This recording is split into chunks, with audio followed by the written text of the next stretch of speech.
yung mga idol may buntag sa tanan. Karon mga idol na kasagod diri sa Tapol basa adlaw nga Domingo.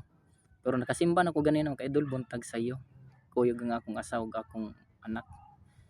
Ug naalay pangutana dire sa Tagalaing Sikta. Gitawag lang sad nato og di lang nato tawagon sa ilang sikta. Basta naa sila pangutana dire. Nganong kamong mga Katoliko inyo man i-apil pagbunyag ang mga bata nga dili man makahibalong maghinulsol ang mga bata. Klaro man sa Biblia sa Marcos 1:4 mga hinulsolan una ang mga sala dayon magpabunyag. Wala pa may sila ang mga bata ug dili usab sila makabalong maghinulsol. Sa dili pa nako tubagon mga idol, ako usa ko Katoliko mga idol.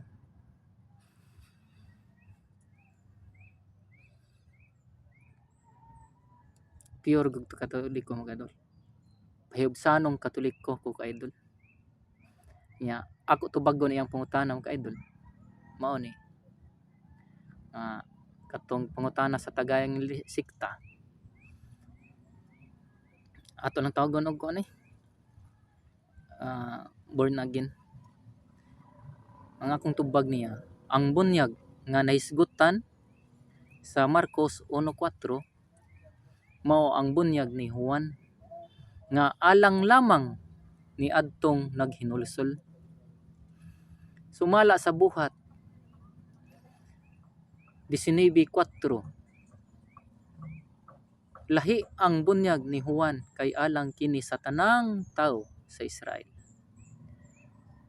Sumala sa buhat 13:24 mao kini ang giingon, nagwali si Juan ngadto sa tanang tawo sa Israel nga kinahanglan maghinulsol sila magpabunyag. Mao na kadol. Busa ang bunyag ni Juan dili sama bunyag ni Jesus nga alang sa tibuok kalibutan. Sumala sa Mateo 28:19. Dili absoluto ang requirements nga kinahanglan maghinulsol maong way apil ang mga bata sa bunyag. Paminag yun.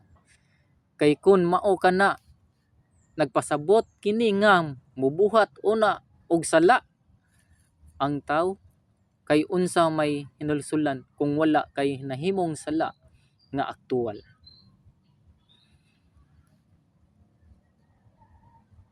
Karon mga kaidol, nganong bunyagan ang mga bata? Kay duna kini silang palunlunon.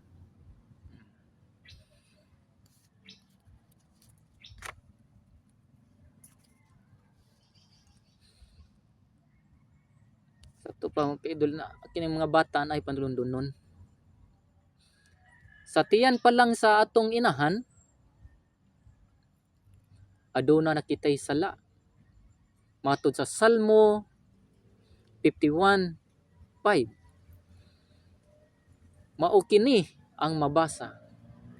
Dautan ako sukad ako mahimugso. Ug makasala sukad ako ipanamkon. Diba? Napatasod sa atong tiyan sa atong inahan na natay sala.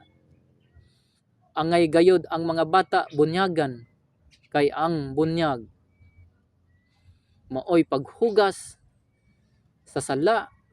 Sumala sa buhat 22:16. Ang sala mitapot sa bata nga way pananghid. Angay bang mananghid kita nga hugasan kini? Kinanglitan Kung ang imong bata adunay hugaw, angay ba kitang hulat nga siya mudako aron siya ang hukom kung magpahinlo ba siya o dili?